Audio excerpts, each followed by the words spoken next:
कैसे एक रात ने बदल दी उस लड़के की जिंदगी। कुछ ही दिनों में कैसे एक आम लड़का बन गया सुपर हीरो। शमशान में अमावस की रात क्या हुआ था उस लड़के के साथ। हॉरर और थ्रिलर से भरी इस कहानी को 20 करोड़ से भी ज्यादा लोगों ने पैसे खर्च करके सुना है, लेकिन कुछ घंटों के लिए ये अवेलेबल है बिल्कुल फ्री। तो चंद मिनटों में सुनिए इस आम लड़के की जीरो से हीरो बनने की कहानी। मैं तुम्हारे साथ सिर्फ एक रात की शादी करूंगा और शादी के दूसरे ही दिन। ज़बान संभाल कर ध्रुव, जानते नहीं तुम किससे बात कर रहे हो। पता है मुझे, मैं मैसेडोरिया की उस लारा से बात कर रहा हूँ जो अपनी शक्तियों के घमंड में पूरी तरह डूब चुकी है, जिसे अपने एकलव्य बनने पर घमंड है। हाँ है मुझे घमंड ध्रुव, आखिर मैंने कम उम्र में तुमसे कई ज्यादा जो पा लिया है और तुम आज भी वही बुज़दिल के बुज़दिल। तुम्हारा यही घमंड मैं सारे मैसेडोरिया के सामने तोड़ूंगा लारा। 3 साल बाद मैं तुम्हें इसी शक्ति स्थान पर सबके सामने हराकर बनूंगा एकलव्य। आज भरे दरबार में शौर्य दल के होने वाले लीडर ध्रुव का भरी सभा में उसकी होने वाली बीवी लारा ने अपमान किया, क्योंकि आज भी ध्रुव 90 सितारे की शक्ति पाने में असफल था और उसी के चलते लारा ने कमजोर ध्रुव से रिश्ता तोड़ने की बात की। लारा तुम मेरी बात सुनो, अगर तुम ऐसा करोगी तो सारे मैसेडोनिया में हमारी इज्जत उछाली जाएगी। ध्रुव के पिता अरेंद्र ने लारा के सामने हाथ जोड़ते हुए उससे अपना ये रुख बदलने को कहा, पर गुस्से और अहंकार में चूर लारा ने ध्रुव के पिता अरेंद्र का भी भरी सभा में अपमान किया।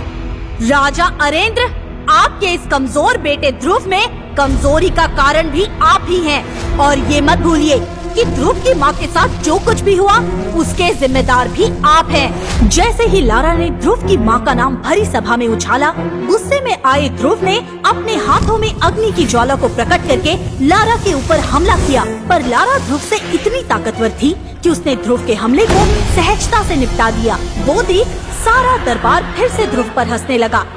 लो, ये लड़का कमजोर ही रहेगा, लगता है इसके साथ भी वही होगा जो इसकी माँ के साथ हुआ था। दरबार में हो रहे अपमान से खफा होकर ध्रुव वहाँ से चला गया, पर जाते जाते उसने लारा को 3 साल बाद मुकाबला करने की धमकी दे डाली। लेकिन सबको पता था जो ध्रुव इतने सालों में कुछ नहीं कर पाया, वो 3 सालों में क्या करेगा। माँ, कहाँ हो माँ? मुझे तुम्हारी जरूरत है माँ।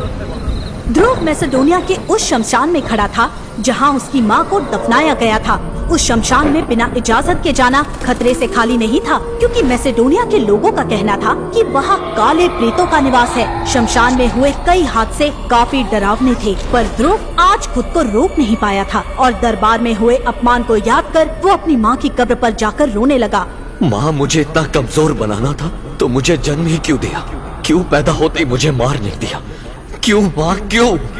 ध्रुव के लिए एकलव्य बनना बहुत ही जरूरी था, क्योंकि इस बात से उसके पिता और शौर्य दल का सम्मान जुड़ा था, और अब तो उसके साथ के बच्चे भी काफी शक्तिशाली बन चुके थे। माँ, जवाब दो माँ। ध्रुव जैसे जैसे अपनी माँ को पुकारता गया, वैसे वैसे उसकी उंगलियों में पहनी अंगूठी ने अपना रंग बदलना शुरू कर दिया। वो अंगूठी ध्रुव की माँ की आखिरी निशानी थी।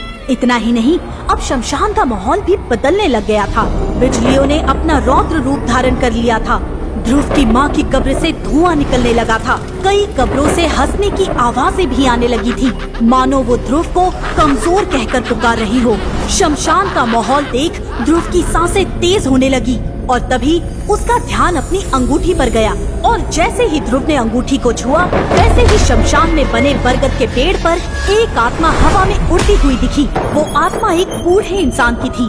लाल नीली आंखें, लंबे बाल, सफेद कफन जैसे कपड़े।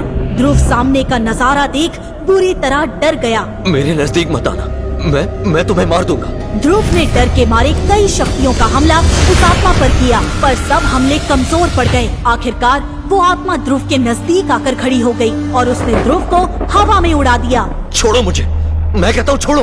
ध्रुव चिल्लाता रहा और वो आत्मा हंसती रही। तभी ध्रुव की नजर उस आत्मा के गले में लटके तावीज पर गई। ये तावीज तो सबसे शक्तिशाली योद्धा की निशानी है। ये तुम्हारे पास कैसे आई? उस आत्मा ने हंसते हुए ध्रुव से कहा, ये तावीज तुम्हारी माँ की वजह से ही मेरे पास आया। क्या तुम मेरी माँ को जानते थे? क्या हुआ था उनके साथ, मुझे बताओ। माँ का नाम सुनते ही ध्रुव शांत हो गया। तभी उस आत्मा ने अपना परिचय देते हुए कहा, मेरा नाम विदुर है और मैं कई वर्षों से तुम्हारी इस अंगूठी में रह रहा था और तुम्हारी माँ के मृत्यु का कारण मैं जानता हूँ और ये भी जानता हूँ कि तुम्हें एकलव्य बनकर तुम्हारी होने वाली बीवी लारा के साथ मुकाबला करना है। अगर तुम चाहो तो मैं तुम्हें दुनिया का सबसे शक्तिशाली योद्धा बना सकता हूँ। ये बात सुनते ही ध्रुव ने बिना देरी किए विदुर को हाँ कह दिया। पर उसके लिए तुम्हें मेरी 3 शर्तों का पालन करना होगा। ध्रुव ने फिर से बिना देरी किए विदुर को वादा कर दिया। विदुर ने मन ही मन में हंसते हुए ध्रुव के पास जाते हुए कहा, मेरी पहली शर्त है कि तुम किसी भी लड़की के साथ कोई भी संबंध नहीं बनाओगे। मंजूर है। दूसरी शर्त, तुम मुझे करिश्माई शरबत और अमृत धारा की नीलामी में अपने साथ लेकर जाओगे। मंजूर है। ध्रुव ने विदुर की दोनों शर्तों को एक झटके में मान लिया और अब वो तीसरी शर्त सुनने के लिए बेताब था। बताओ मुझे, तुम्हारी तीसरी शर्त क्या है? तीसरी शर्त बताने से पहले विदुर ने ध्रुव को उसकी माँ का लिखा हुआ आखिरी खत पकड़ाया। जैसे ही ध्रुव ने अपनी माँ का लिखा हुआ वो खत पढ़ा, ध्रुव के पैरों तले जमीन खिसक गई। उसके पैर डगमगाने लगे और तभी विदुर ने ध्रुव से अपनी तीसरी शर्त कही। तीसरी शर्त ये है कि तुम्हारी माँ की मृत्यु। जैसे ही ध्रुव ने तीसरी शर्त सुनी, ध्रुव चिल्लाते हुए वहीं बेहोश हो गया और जब उसकी आँख खुली तब आखिर क्या थी विदुर की तीसरी शर्त? कैसे हुई थी ध्रुव के माँ की मौत? क्या है विदुर का सच? क्या सच में विदुर बना पाएगा ध्रुव को मैसेडोनिया का एकलव्य? क्या ध्रुव ले पाएगा अपने पिता और अपने अपमान का बदला? आखिर क्यों करना चाहता है ध्रुव लारा से एक रात की शादी? इन सारे सवालों का जवाब और इनके पीछे का सच जानने के लिए अभी डाउनलोड करें पॉकेट FM और सुनो ध्रुव की जबरदस्त कहानी सुपर योद्धा, बिल्कुल फ्री।